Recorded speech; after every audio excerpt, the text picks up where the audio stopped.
Bwana, sikiliza. Ni nani kati yetu anayeweza kuyasema mambo yatakayotokea baadaye? Ni nani kati yetu? Lakini leo naenda kukuletea simulizi ambayo inamhusu mtu aliyetengeneza katuni walioweza kutabiri mambo yatakayotokea hapo baadaye. Mtu anayeitwa Groening. Twende pamoja katika simulizi kumfahamu Groening ni nani. Karibu. Hawa si watu, bali ni katuni tu. Ila ni katuni wanaowafanya watu wengi duniani waache kuwadharau katuni. Kwani wote tunajua ya kwamba katuni hupendwa zaidi na watoto kuliko watu wazima, sababu ambayo huwafanya watu wazima kuwadharau katuni. Hawa wanaitwa katuni wa The Simpsons, yani The Simpsons ndio jina lao hawa katuni. Katuni wa The Simpsons waligunduliwa na bwana mmoja wa Kimarekani aitwaye Matthew Abraham Groening. Bwana huyu ndiye aliwagundua katuni hawa. Yani waligunduliwa mwaka 1987. Japo Marty Groening ndiye aliyewagundua katuni hawa, lakini bado hakuifanya kazi hii peke yake. Badala yake alipata wasaidizi ambao ni James Blocks pamoja na Sam Simon. Lakini kabla hatujaenda mbele mwa simulizi hii, wacha tumfahamu vizuri Matthew Abraham Groening ni nani. Groening alizaliwa Februari 15 mwaka 1954 huko nchini Marekani, tena akiwa kama mwandishi ama mzalishaji wa filamu mbalimbali huko Marekani. Na ilipofika mwaka 1986, Groening alipata ndoa au alimuoa mwanamama aitwaye Deborah Copeland. Lakini ilipofika mwaka 1999, huu ndio kawa mwisho wa ndoa ya Deborah Copeland pamoja na mumewe Groening. Yani Groening alimpata talaka mwanamke wake mwaka huu, japo haifahamiki ni sababu ipi iliyomfanya bwana huyu kumpata talaka mkewe. Kipindi bara la Afrika lipo kwenye majonzi mazito ya kumpoteza kamanda wa bara la Afrika kutoka nchini Libya, Muammar Gaddafi. Lakini kwake Groening, bwana huyu ulikuwa ni mwaka wa furaha na kicheko kizito kwake, kwa sababu huu ndio mwaka aliopata ndoa ya pili kutoka kwa mwanadada Agustina Picasso. Nimesema hivi makusudi kwa sababu lengo langu ni kukumbusha ya kwamba kipindi wewe unaangua kicheko, basi sehemu nyingine kuna mtu anaangua kilio. Pia rekodi inaonesha Matthew Abraham Groening ana watoto 9. Vipi kuhusu wazazi wake? Mama yake aitwaye Margaret Ruth. Yeye alizaliwa mwaka 1919 na kufariki mwaka 2013. Huyu alikuwa ni mwalimu. Wakati huo baba yake aendaye kwa jina la Homer Philip Groening. Huyu alizaliwa Disemba mwaka 1919, mwaka mmoja wa mkewe, yani mama yake na Matthew Abraham Groening. Lakini mzee huyu alifariki mwaka 1996.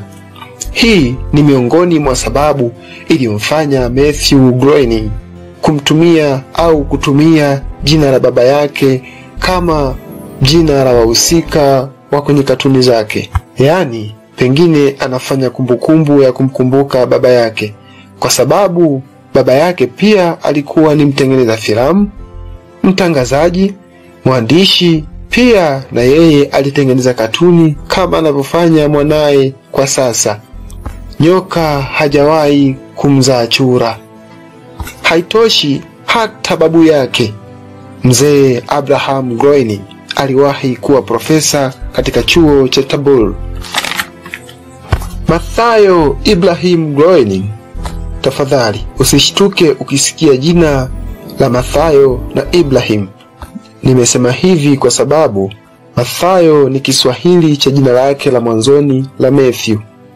Pia vile vile Ibrahim ni Kiswahili cha jina lake la katikati ambalo ni Abraham.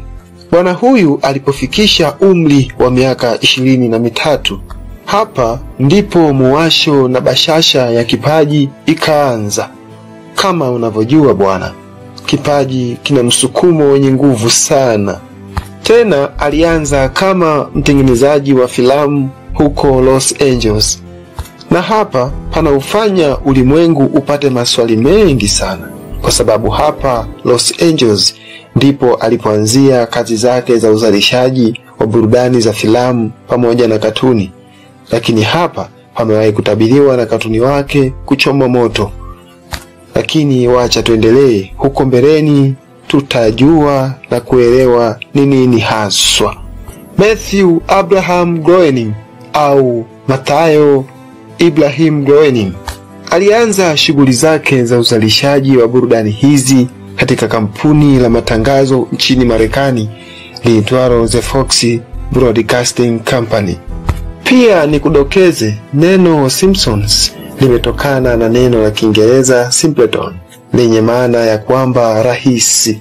Tena kuna baadhi ya watu huamini ya kwamba pengine watu hawa watatu walitumia jina la simpleton ambao ni Simpsons kwa maana ya kwamba, au wakimaanisha ya kwamba kutabiri eti ni rahisi. Hivyo ndivyo baadhi ya watu huamini. Wengine huamini ya kwamba neno Simpsons limetokana na neno simple na sons, lina maana ya watoto, na simple lina maana ya rahisi. Hivyo tunapata maana ya watoto rahisi rahisi. Si unajua tena katuni haijarishi ni katuni mzee, lakini bado huwa na taswira ya utoto. Hii ndio imani ya watu wengine juu ya Simpsons. Mwanasanaa aliyekamilika katika sanaa yake kamwe hawezi kuisahau sanaa yake ya kwanza kuitoa katika tasnia yake, yaani filamu ya kwanza ya Simpsons kutolewa na Matthew Abraham Groening inaitwa Life in Hell, ambapo kupitia filamu hii ya kwanza ilimfanya akutane na huyu James Brooks. Kumbe James Brooks alikutana na Matthew Abraham Groening kupitia filamu hii kwa sababu ilimvutia na kuipenda. Hivyo James Brooks akamuomba Groening waungane pamoja katika utengenezaji wa filamu za Simpsons. Hapa ilikuwa ni mwaka 1985 ambapo huyu James Brooks ndiye akawa mtaalamu zaidi katika kuifanyia uhuishaji, yani ambayo tunaita animation ya filamu hii. Kama ilivyo kwa wenye miji wanavyozungusha uzio au fence kwenye miji yao ili kuzuia ama kuepukana na wanyang'anyaji au matapeli au wezi, ndivyo alivyofanya hata Matthew Abraham Groening kuwalinda katuni wake, kwa sababu kwani majina ya wahusika wa katuni wa Simpsons wametumiwa kwa kutumia majina yake, yani majina ya ndugu zake. Na amefanya hivi kwa sababu si unajua tena katuni hawana wahusika kamili, yani wahusika wa katuni ni katuni na wala si binadamu. Hivyo ingekuwa rahisi kwa mtu mwingine kutengeneza katuni kama Simpsons kisha na yeye akaanza kuendesha ili kujipatia fedha. Hii ndo akili ya Matthew Abraham Groening. Mfano, ametengeneza wahusika waliotumia majina ya ndugu zake kama Homer ambaye ni baba yake, Margaret ambaye ni mama yake, Lisa ambaye ni dada yake, na Abraham ambaye ni babu yake. Siku zote juhudi hazidanganyi, kwani ilipofika mwaka 1989 mpaka mwaka 1990 filamu ya Simpsons ilishika namba 1, yani ilikuwa ni kinara katika filamu 30 zilizotoka kwa kipindi hicho. Kumbuka mwanzo mwa simulizi ilieleza ya kwamba The Simpsons waligunduliwa na Matthew Abraham Groening akisaidiwa na watu wawili ambao ni James Lawrence Brooks pamoja na Sam Simon. Lakini watu hawa wawili, James Lawrence Brooks na Sam Simon, sikuweza kueleza hapo mwanzo.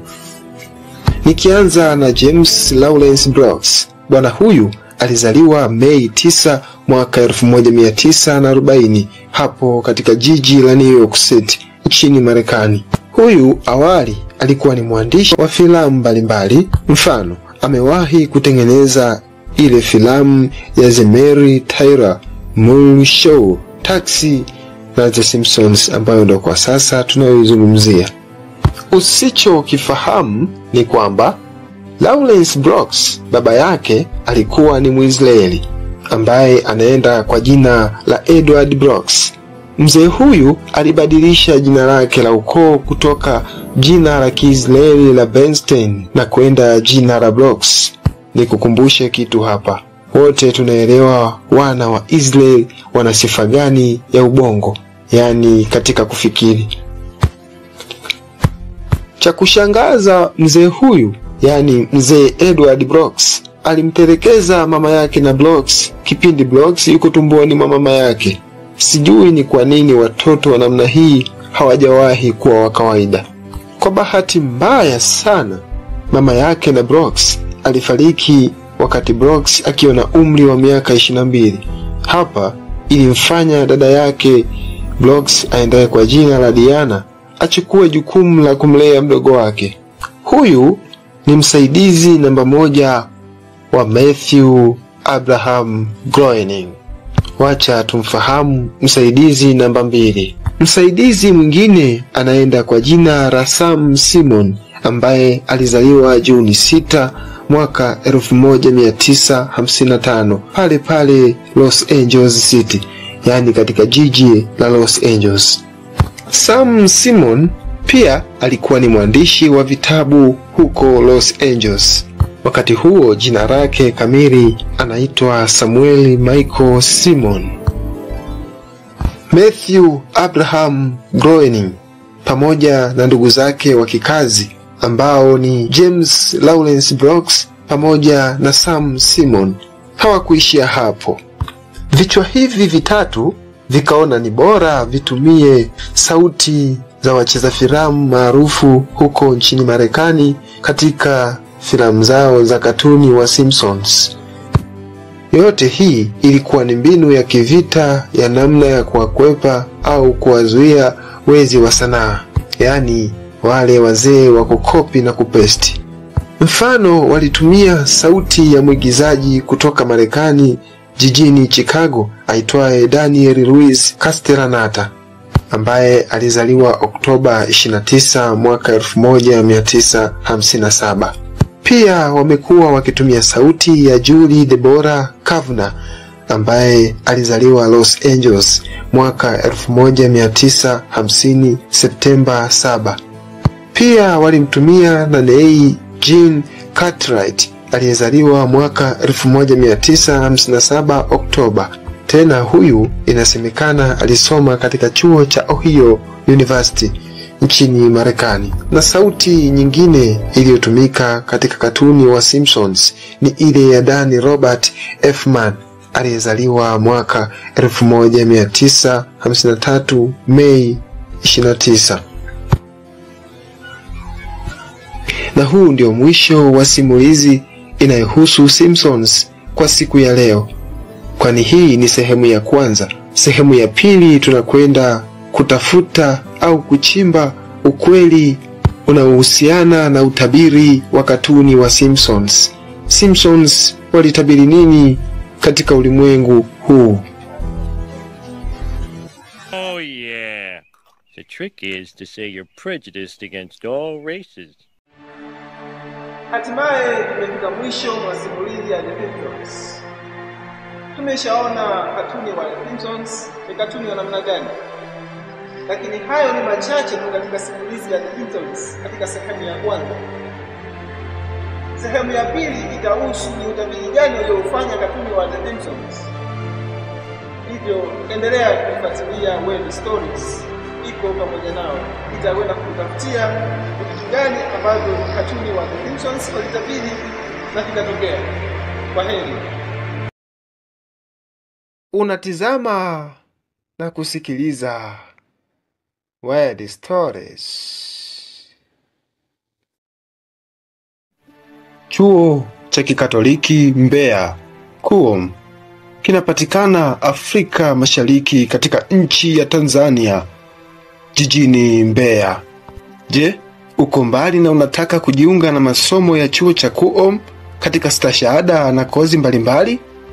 Usiteseke, wasiliana na agent, yani wakala wa KUOM kwa hizo nambari za simu: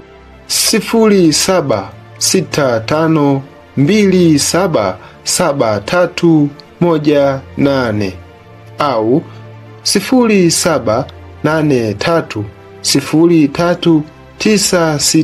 0783039677 au